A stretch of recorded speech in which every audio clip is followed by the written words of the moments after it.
Thank you. Denise, you want to take it? Yeah.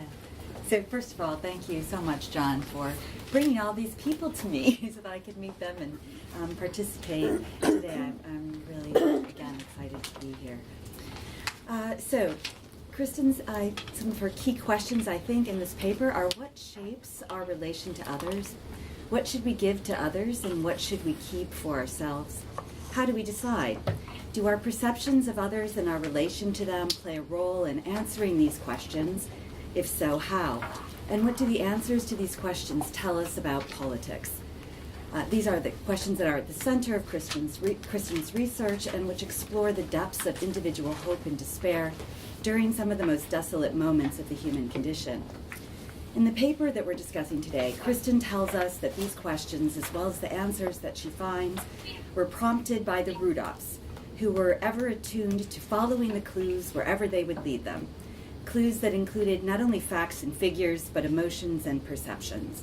And this attunement inoculated them from the prevailing scientism of their day and ensured that their classroom intellectual conversation and research was lit by a humanism that touched the heart as well as the mind.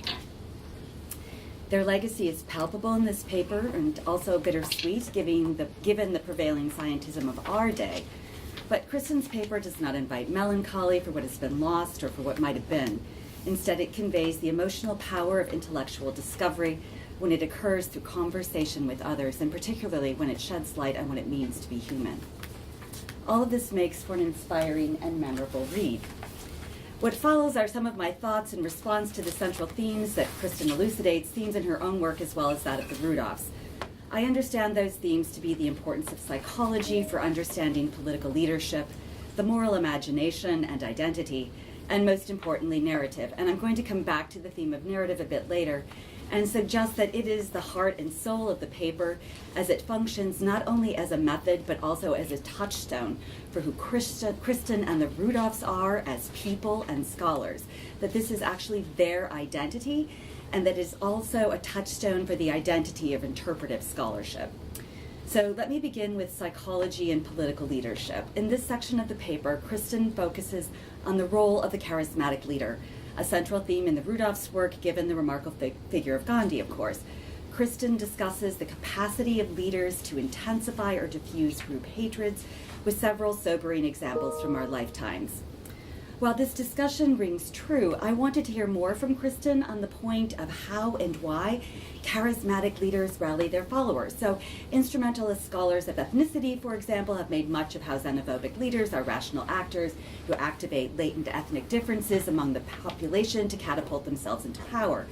How does the Rudolphs' research on Gandhi, a leader who did not foment ethnic hatred, but who sought to drain its violent potency, challenge instrumentalist approaches, right? So what do the Rudolphs and interpretive methods more broadly offer as a counterpoint to, or as a fuller, more complete picture to, instrumentalist explanations?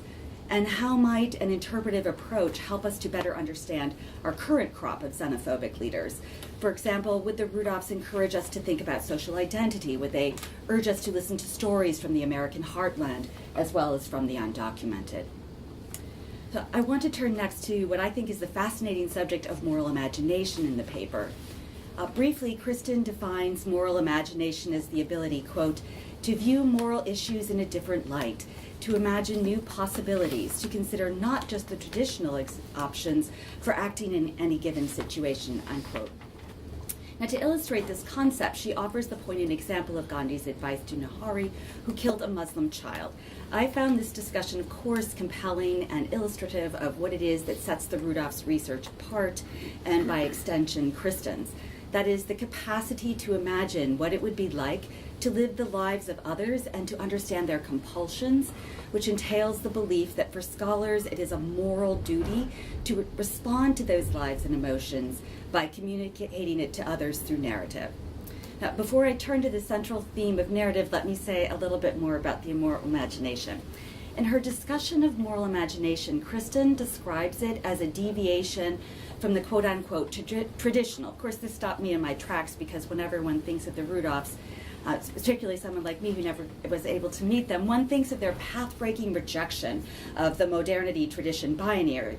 Now, to be sure, Kristen is using traditional in the sense of convention, but immediately on the heels of her description of the moral imagination as the ability to shake off your traditional paradigm, Kristen suggests that the capacity to shake it off is rooted in the autonomous self. That is, quote, thinking for yourself and the ability to take dispassionate assessment of your own values, unquote. And this juxtaposition, given Gandhi's response to Nahari to raise a Muslim child as your own, strikes me as a bit too stark. One might argue instead, perhaps, that Gandhi rooted himself deeply in strands of Indian tradition that played a part in conventional thinking, but that these strands were not applied consistently by most Indians at all times and to all areas of life. So to sum up my idea in a question, was Gandhi thinking for himself and undertaking a dispassionate assessment of his own values when he recommended Nahari raise a Muslim child as his own? Or was he digging deep and connecting with traditional Indian paradigms at a moment when most human beings forget themselves, only to feverishly bemoan that forgetfulness moments later? So, of course, as Kristen notes, the moral imagination can be Janus-based. That is, charismatic leaders who imagine something beyond conventional attitudes and behaviors can fuel mob violence as much as propel us towards salvation. And I'd like to know a little bit more about how Kristen thinks about this dual function. Is there a clear dichotomy between violence and salvation that charismatic leaders embody, for example? Utopic possibilities captured in the quote she cites by Robert Kennedy versus the dystopic and violent possibilities threatening us today in Trump's tweets? Or do some or most individuals offer us a range of possibilities that sometimes include both the utopic and dystopic?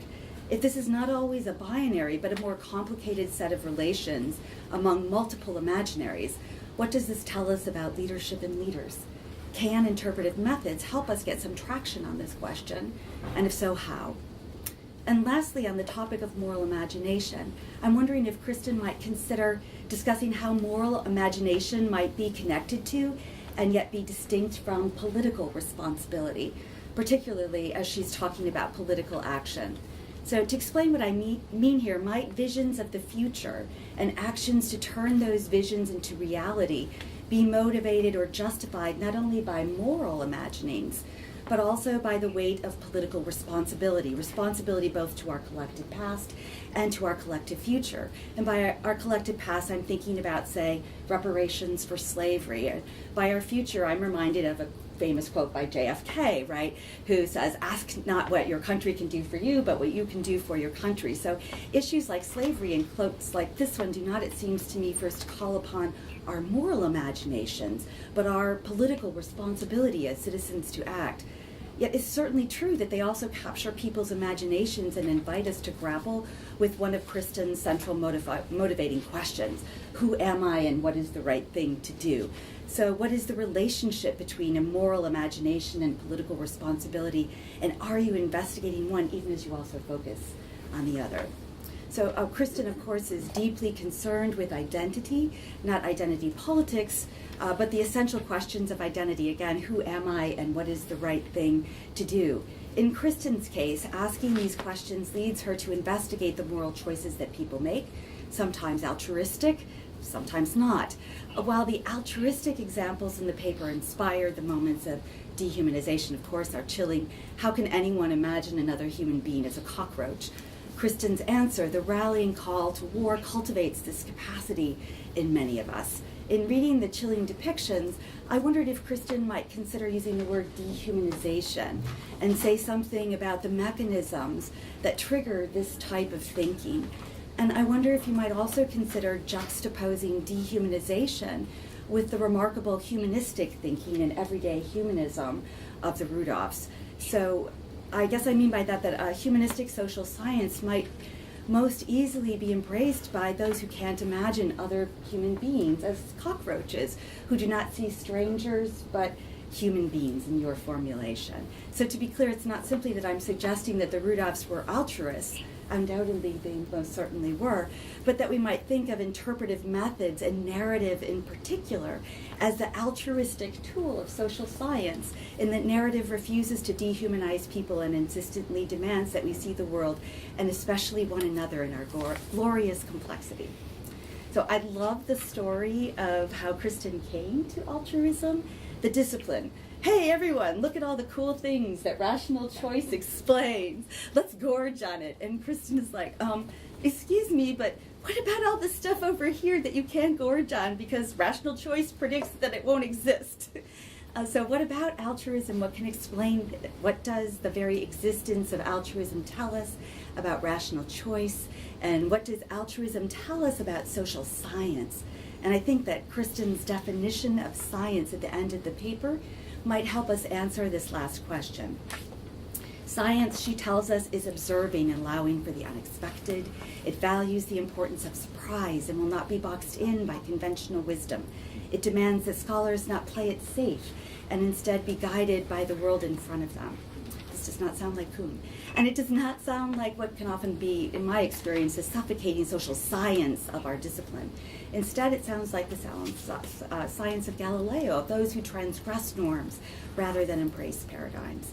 So instead of looking at the world through disciplinary blinders, Kristen looks at the world and sees it and pursues what she sees instead of insisting that reality must bend to the demands of disciplinary thinking.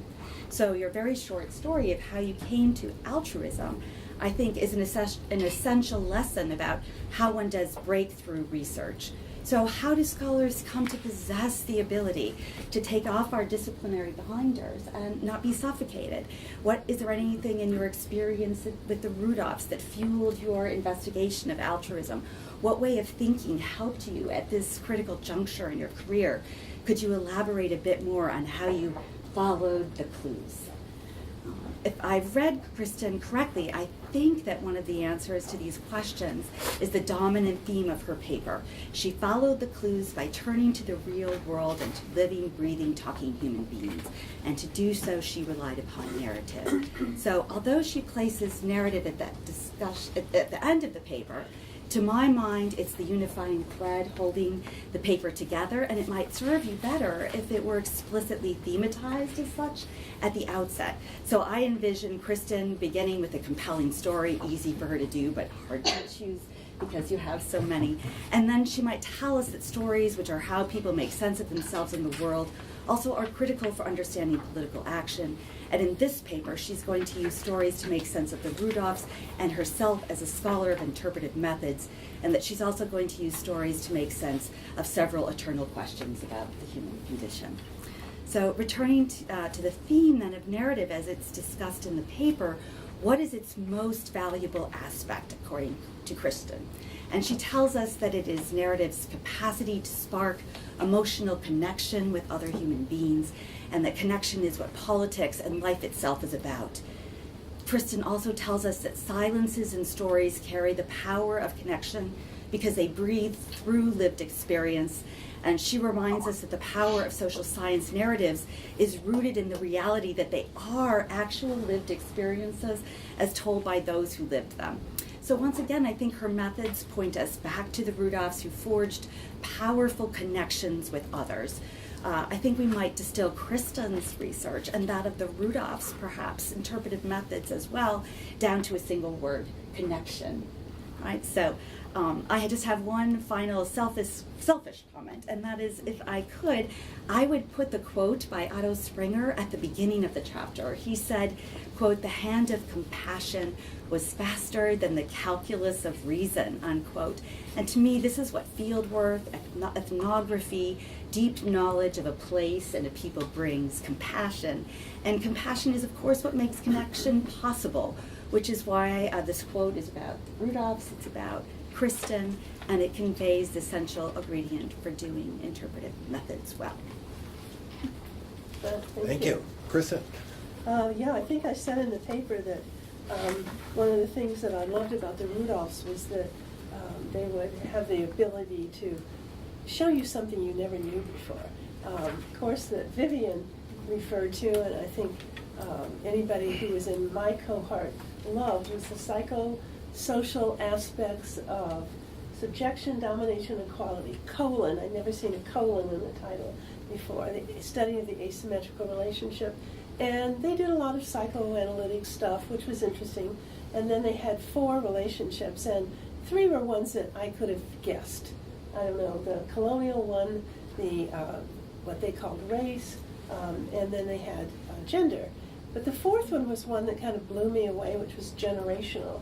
I don't know if you had the same response to it. I never thought of childhood as being a kind of domination, subjected kind of culture, but it was one that was really interesting. And I think the Rudolphs had the ability to see different things than other people saw. They saw what everybody else saw, but they also saw other things, and I thought that was really important. And I said in the paper that one of the things that I love when I give a talk, if there's somebody who is in the audience who's smart enough to see something I haven't already seen, and so Denise did that superbly, so maybe I'm just kind of overwhelmed.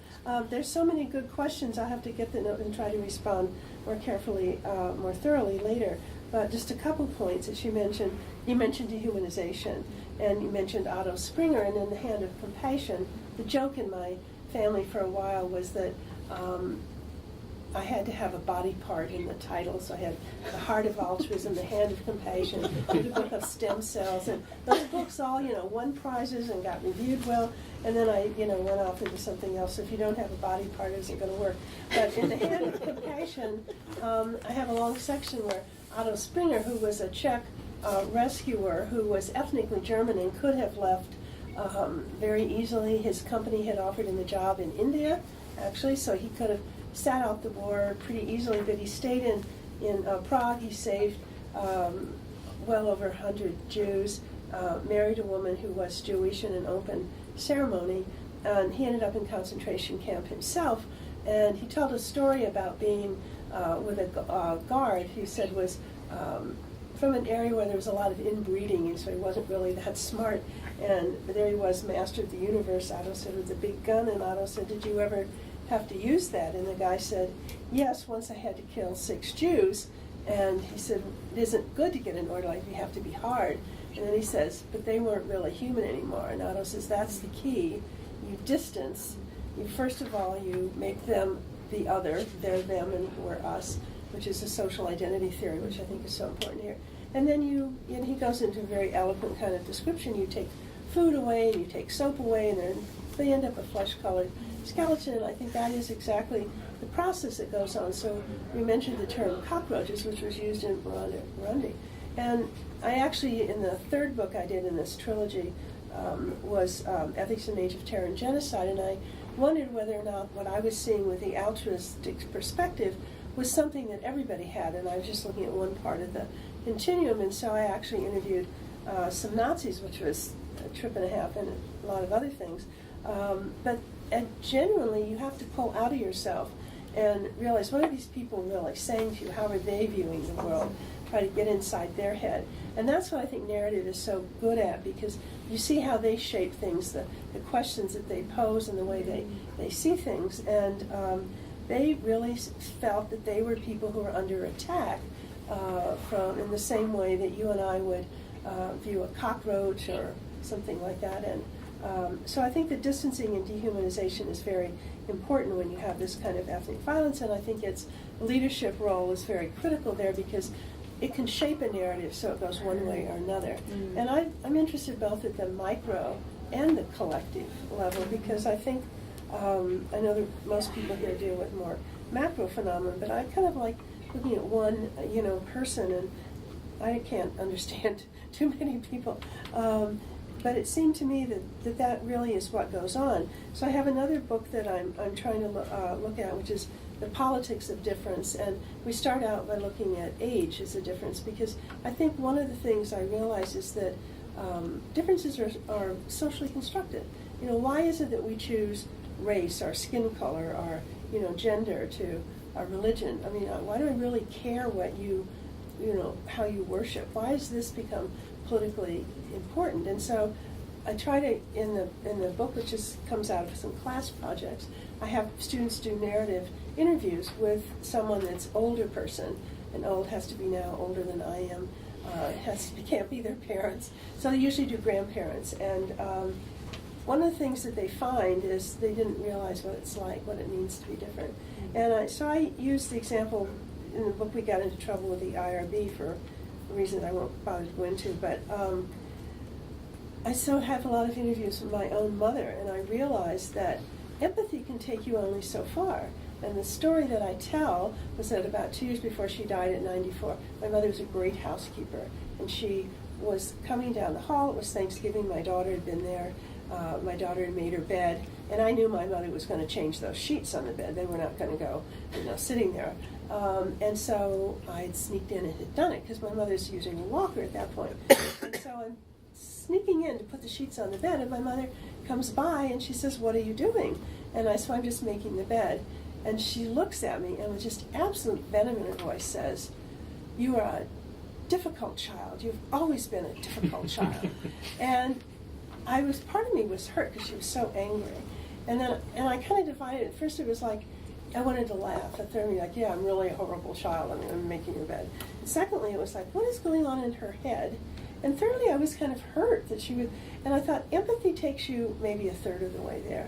And it was only by really putting myself in a situation I realized there are limits to some of these things that, we build whole systems, like Adam Smith's system of morality is really based on empathy, which you call sympathy. But so I think that's one of the things I'm trying to understand, and I think that the narratives. I'm very interested in how narratives get crafted by people to give them different options. And the book I'm working on, one of the books I'm working on now, is the one in which I interviewed Suzanne. It was this came out of the Goldhagen book, which I reviewed for the APSR, I was rather critical of, thought there were some logical errors that he made, and cherry-picked the history. But I thought, well, let's ask people who were there. I mean, I'm very empirical, my orientation, and that's David Easton's influence, I guess. But the Rudolphs also look at the world, they don't just theorize about it. And so I started doing interviews with some of talking and then doing actually formal interviews with some of the academics who had been refugees, and one of which I had not known Suzanne's experience. She hadn't talked much about it. And I realized people who survive a war, and now I've gotten more interested in that and gone and done more work in it, that if you have options before you, and the narratives that people craft can get you to a point where you can flourish, as Suzanne did. You can go on and have a rich life, or you can be very crippled by it. So I think the whole importance of narratives is what it means for you, and how you come to choose different things. And I think the answer, and I'll just conclude with that, the answer to your question on political responsibility, moral imagination, is a question of moral salience, but I think also you have questions of agency. And how do you feel what you feel you deserve? And so I think, are you someone who sees yourself as someone who's a victim, which is actually what the Nazis did, or you see yourself as someone who, no matter how bad your own situation is, you always have some choice. You always have something that you can do. And one of the women who had been in camp and immigrated to Israel said, "My life is over, but I'm going on because of my daughter is going to have a better life." And that was the narrative she crafted. So I think the narratives and how they craft them is very important for moral choices, and it's so powerful that I think you simply don't have certain options, and the moral imagination works in that because you don't see certain things. It just isn't possible for you, the opportunities out there. And the quote from Gandhi, I mean, I don't know where he got it from. I would, need to talk with him and try to figure that out. But I think the ability to say something like that in the midst of this horrible carnage, it still gives me pause. So I think that I haven't very many answers to any of your questions, but I think I am exploring further how narratives structure our choices. Okay, let's open the floor for other comments or questions. Well, I have some. Okay, no, go ahead, Frank. I just want to make a brief personal comment. One of the interesting experiences for me is, reading all these thoughts about the way Sue and Lloyd thought about others and about their feelings, their emotions, their emotional, the impacts that their emotional lives had on their political choices. Comes as something of a surprise to the rest of the family, because Sue and Lloyd personally never appeared to be self-examining individuals.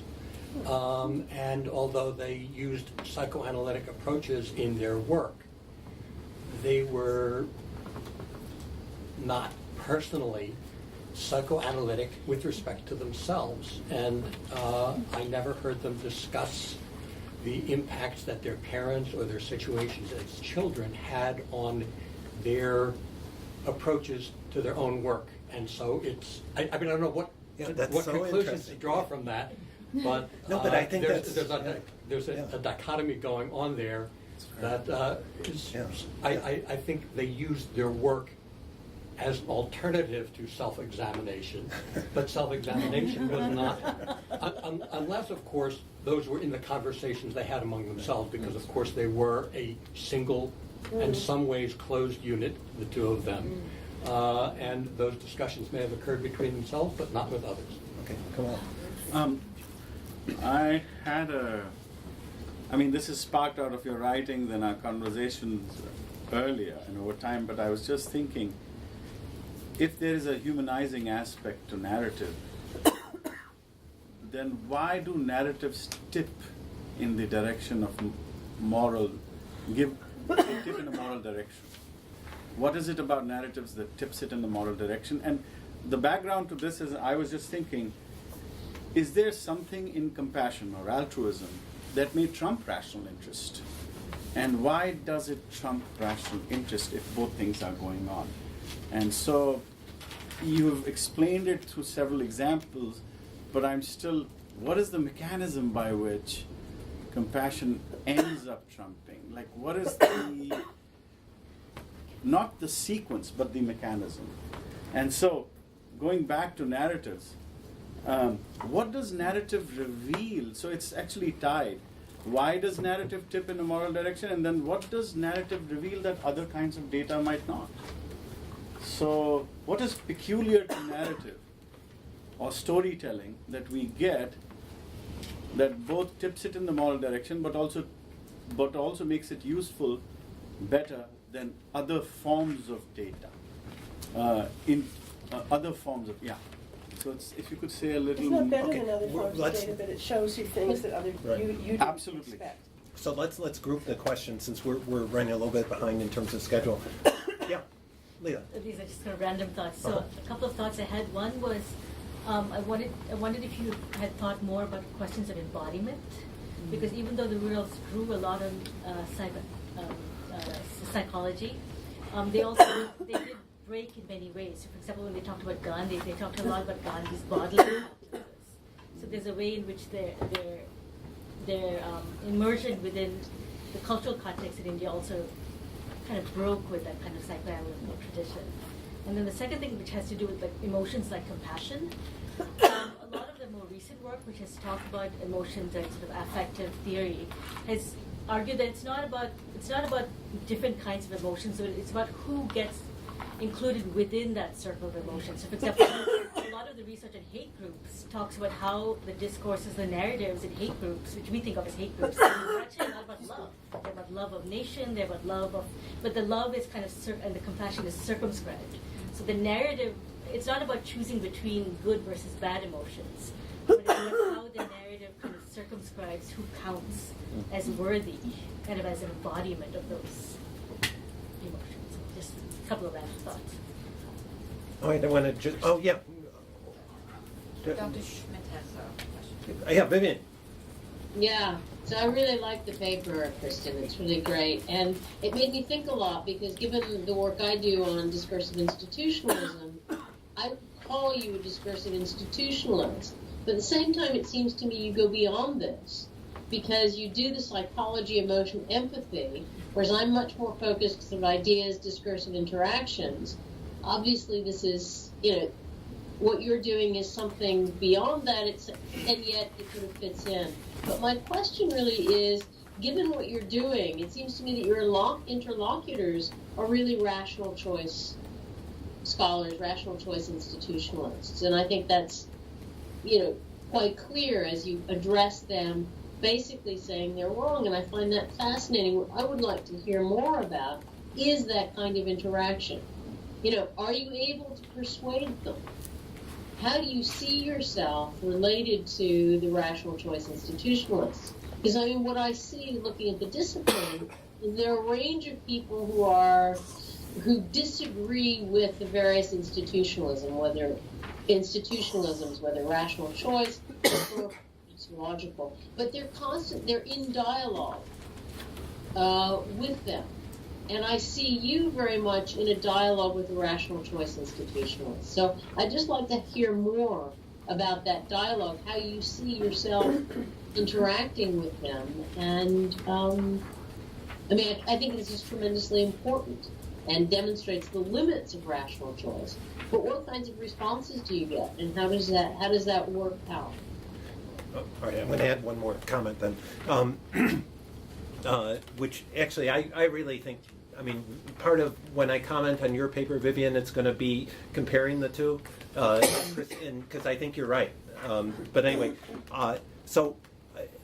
as Kristen knows, I'm pushing people to sort of comment on how the Rudolphs work, and therefore their work and this more perceptual, interpretive approach really is relevant for contemporary political science, right? And I think that's an area where it's just very worthwhile exploring. And the sentence in Kristen's paper that I keep on going back to is not just institutions or behavioral analysis. Social science also investigates how perceptions of reality create human connections that serve as crucibles for social and political interaction, right?